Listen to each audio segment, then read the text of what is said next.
pero también tengo que darme cuenta, dice la palabra de Dios.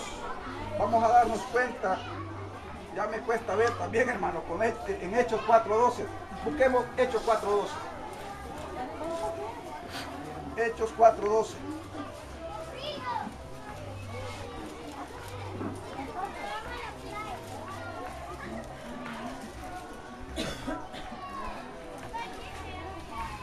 La palabra de Dios dice así: y en ningún otro hay salvación, porque no hay otro nombre bajo el cielo dado a los hombres en que podamos ser salvos.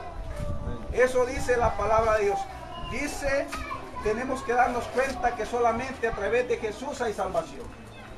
Y esta persona con quien yo hablaba de Cristo me dijo, no, si también en estas 9 religiones podemos encontrar salvación. Y estaba equivocado. Yo le digo, mire, lo que ha hecho el diablo es poner un velo en tu vista. Él te ha cegado, te ha vuelto sordo y no quiere que tú te des cuenta que solamente a través de Jesús hay salvación. Y mire lo que dice la palabra de Dios en el capítulo 4 de Hechos, versículo 12, y en ningún otro hay salvación, porque no hay otro nombre bajo el cielo dado a los hombres en que podamos ser salvos. Usted y yo tenemos que darnos cuenta que a través de Jesús hay salvación.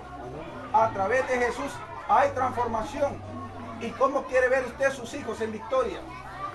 ¿Cómo quiere ver a sus hijos que sigan sus pasos si no tenemos a Cristo en nuestro corazón? Pero mire, para saber que si soy pecador, primero tengo que darme cuenta que soy pecador. Para aquellos que no han nacido de nuevo, y aún hasta los cristianos, somos pecadores. Pero tenemos a alguien que nos limpia de todo pecado y nos purifica, siempre y cuando dispongamos el corazón. En el cristiano que se mantiene en pecado, jamás va a salir de sus dificultades, porque hay pecado en él. Y la palabra de Dios dice que la paga del pecado es muerte, dice. Pero también en la persona que no ha conocido a Cristo Jesús, el pecado lo lleva a una muerte segura y yendo hacia el infierno. Y eso es lo que no quiere Jesús, eso es lo que no quiere Dios. Él quiere rescatar a la humanidad y hacernos salvos, a todos, pero no todos vamos a ser salvos, sino que solamente aquel que disponga su corazón para Cristo. Pero mire lo que dice,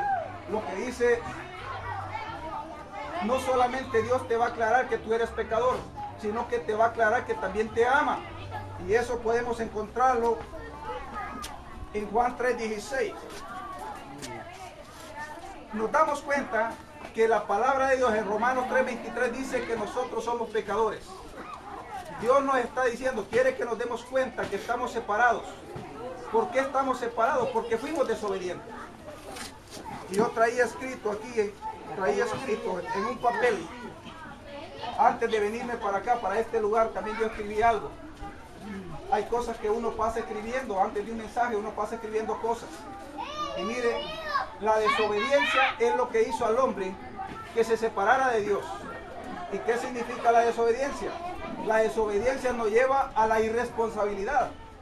Y la irresponsabilidad nos lleva a un fracaso. Y ese fracaso nos lleva a una muerte espiritual, porque ya no creemos creer en Cristo. Y esa muerte espiritual nos lleva a una muerte final, a una muerte física. Nos lleva a esa muerte directa al infierno para todo aquel que no ha conocido a Cristo. Eso es lo que escribí antes de venirme para acá, porque estaba en mi corazón. ¿Y por qué estamos hablando de la desobediencia? Porque al inicio, en Génesis, habla Dios que Dios le dio una orden a Adán, que no tenía que comer de un árbol. Y comieron de ese árbol. Y el pecado entró al ser humano. Ahí se separó el ser humano de Dios. Ahí se separó y cayó en pecado, cayó en desobediencia. Y como cayó en desobediencia, siguió cometiendo pecado.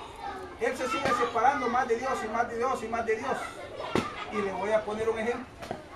Nuestros hijos así son. Nuestros hijos solo quieren recibir las bendiciones de nosotros los padres, pero no quieren hacernos caso a nosotros los padres. Ellos quieren que nosotros nos bolsiemos y les demos dinero. Ellos quieren que nosotros aportemos solamente para ellos, pero no quieren colaborar en nuestras casas. Si usted le da una orden a un hijo y le dice, mira, tienes que hacer limpieza, él no lo quiere hacer. Esa es parte de la desobediencia. Y la desobediencia, ¿qué nos lleva? A una irresponsabilidad. ¿Y cuál es la irresponsabilidad del ser humano? es que no quiere recibir a Cristo. No quiere darse cuenta que necesitamos de Cristo para tener ese pasaje, ese boleto directo hacia el cielo. No queremos, somos irresponsables, y lo irresponsable, ¿a qué nos lleva? A un fracaso. Lo mismo le pasa a nuestros hijos. Cuando nosotros aconsejamos a nuestros hijos y decimos, mira, colabora en la casa, hacer limpieza, no quieren hacerlo. O en cualquier otro caso, ustedes pueden poner diferentes ejemplos, podemos poner diferentes ejemplos, no solamente con nuestros hijos. Hace unos meses atrás, yo tuve 2 trabajadores. Yo tengo un pequeño negocio de donde vivimos nosotros, de donde Dios nos bendice. Y voy a contar esto, es la primera vez que voy a contar 2 trabajadores que yo les prediqué muchísimo la palabra de Dios. Yo los confronté con la palabra de Dios. Yo los quería como hijos. Ellos para mí fueron buenos trabajadores y digo que ellos siguen siendo buenos trabajadores. Pero ¿cuál fue la irresponsabilidad de ellos? Que ellos aprendieron vicios. A pesar de que yo les hablaba la palabra de Dios, aprendieron vicios. No eran mis hijos, eran mis trabajadores. Pero también como aprendieron vicios, aprendieron a robar. Y me empezaron a robar. Me empezaron a robar. Me estaban contaminando a mí dentro de mi trabajo. ¿Por qué me estaban contaminando? Yo no me estaba dando cuenta. Hasta que Dios me hizo ver lo que me estaban haciendo, me tocó que despedirlos. Y así muchas veces la irresponsabilidad nos lleva al fracaso. La irresponsabilidad de ellos los llevó a perder su trabajo. Ahora en estos duros tiempos, en estos tiempos difíciles, que todas las personas necesitamos un trabajo, necesitamos tener un sueldo fijo para poder llevar el alimento a nuestra casa. Eso es parte de la irresponsabilidad. Esos son ejemplos que tenemos, que podemos estar pasando nosotros como hermanos, y podemos estar pasando aquellas personas que no conocen a Cristo también. Pero miren, Dios dice que le ama, y Juan 3:16 dice, porque de tal manera, fíjese bien lo que dice la palabra de Dios. Juan 3:16, porque de tal manera amó Dios al mundo, que ha dado a su Hijo unigénito, para que todo aquel que en él crea no se pierda, mas tenga vida eterna. Eso dice Dios. También nos vamos a dar cuenta, a la luz de la palabra, a la luz de las predicaciones, que no solamente Dios me está diciendo que estoy en pecado, que no solamente Dios me está diciendo que yo voy a ir al infierno si no le tengo en su corazón, sino que me está diciendo, yo te amo. A pesar de que tú has pecado, a pesar de que tú estás separado de mí, yo te sigo amando y quiero recobrarte, quiero darte vida eterna. Y por esa razón envió a su Hijo unigénito. Dice que Él es la luz, dice la palabra de Dios. Dice que la luz vino a alumbrar a las tinieblas, para que el que estaba en las tinieblas saliera de esas tinieblas. Eso lo dice Juan. Pero mire, también tiene que darse cuenta, que es lo que quiere Dios que se dé cuenta en esta tarde. Dice que Cristo murió por mí en la cruz. Y eso vamos a buscar en Romanos 5:8. Fíjense bien que aún siendo pecadores Dios nos ama. Romanos 5:8.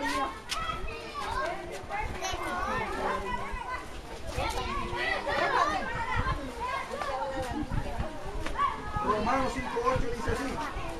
Dice, mas Dios muestra su amor para con nosotros, en que siendo aún pecadores Cristo murió por nosotros. ¿Qué me doy cuenta cuando escucho la palabra de Dios? ¿Qué es lo que me doy cuenta cuando yo vengo a una reunión donde se predica la palabra de Dios? Dice que me doy cuenta que Cristo murió por mí. Me doy cuenta que Cristo en su amor, a pesar de que yo soy pecador, a pesar de que yo cometo errores, a pesar que estoy lejos de Él, Él envió a Jesús a morir por cada uno de nosotros. ¿Para qué? Para que seamos salvos, para que tengamos la oportunidad de ser salvos. Voy a ser salvo yo, pero también mi familia. ¿Por qué mi familia va a ser salvo? Porque usted tiene la obligación de testificarle a sus hijos. Usted está en la obligación de llevar el mensaje de salvación a sus hijos. Usted tiene que compartir con ellos para que no se pierdan, para que aquel día que nos presentemos en aquel tribunal, cuando Dios va a estar juzgando a grandes y pequeños, para que todos pasemos y lleguemos a la salvación. Y que nuestros hijos no vayan directos al infierno. Pero también tenemos que darnos cuenta de qué manera puedo recibir a Cristo Jesús, de qué forma puedo abrir mi corazón para que Él entre en mi vida, de qué manera puedo yo ser salvo. Él también me lo dice, tú puedes ser salvo si me recibes en tu corazón. Y eso lo encontramos en Juan, veamos Juan 1:12. Juan 1:12, ¿de qué manera puedo ser salvo? ¿De qué manera usted, amigo, que ha venido en esta tarde y amiga en esta tarde a escuchar la palabra de Dios? ¿De qué manera puede ser salvo usted? Mire lo que dice Juan 1:12. Dice más, a todos los que le recibieron, a los que creen en su nombre, les dio potestad de ser hechos hijos de Dios. A los que le recibieron, no solamente creer. Nuestros padres nos enseñaron anteriormente, nuestros pasados, nuestros abuelos nos enseñaron que todos éramos salvos, pero no todos somos salvos. Dios nos quiere aclarar hoy en esta tarde que usted es salvo si recibe a Cristo en su corazón. Usted es salvo si usted dispone su corazón, porque en esta tarde ha venido la salvación a este lugar que se llama Santa Clara. Dios quiere que toda la comunidad, todo este cantón, todo este lugar donde hemos estado visitando, quiere que todos procedamos al arrepentimiento. ¿De qué manera vamos a ser salvos? Recibiendo a Cristo en nuestro corazón. ¿Y de qué manera me doy cuenta que Dios me da salvación? Y eso lo vamos a encontrar en Efesios 2:8. Busquemos Efesios 2:8. ¿De qué manera Dios me confirma que Él me quiere dar salvación? ¿De qué manera Él me confirma? ¿De qué manera puedo yo llegar ante su presencia? Mire lo que dice Efesios 2:8. La palabra dice, porque por gracia soy salvo, por medio de la fe, y esto no de vosotros, pues el don de Dios.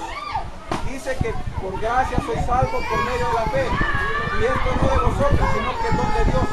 La salvación no se compra, la salvación no se logra por obra. La salvación se logra nada más a través de Jesús. La salvación va a llegar a mi vida a través de Jesús. Así como esa salvación llegó a mi vida hace muchos años, allá por los años 88. Dios me hizo salvo a mí, pero solamente porque yo abrí mi corazón y yo dispuse mi corazón. Llegó la salvación a través de Jesús. Así también aquellos amigos que no han creído y amigas que no tienen a Cristo Jesús en su corazón, recuerden que solamente a través de Jesús podemos ser salvos. Y el testimonio que yo les conté al inicio, solo mediten y pongan atención, solo pongan atención a lo que yo compartí con ustedes al inicio. Dios quiere hacer cambios, Dios quiere bendecir a toda la humanidad. Dios quiere transformar al mundo, pero ¿cuándo va a transformar al mundo? ¿Y cuándo va a bendecir al mundo? Cuando el ser humano disponga su corazón hacia Dios. En esta tarde, amigos y hermanos, esto quería compartir con ustedes. Y que Dios bendiga siempre su palabra y los bendiga a todos los que vinieron esta tarde, a mis hermanos y a las amigas y amigos que estuvieron esta tarde. Y espero que si alguno de ustedes quisiera recibir a Cristo Jesús, nada más levante su mano y nosotros le vamos a aconsejar a través de la palabra de Dios. Si alguno de ustedes quisiera recibir a Cristo Jesús en esta tarde, solamente levante su mano. Aquellas amigas que me han ido y amigos, el levantar la mano no le salva. Le salva el recibir a Cristo Jesús en su corazón. En esta tarde, la gloria se la damos a Dios. Que Dios les bendiga.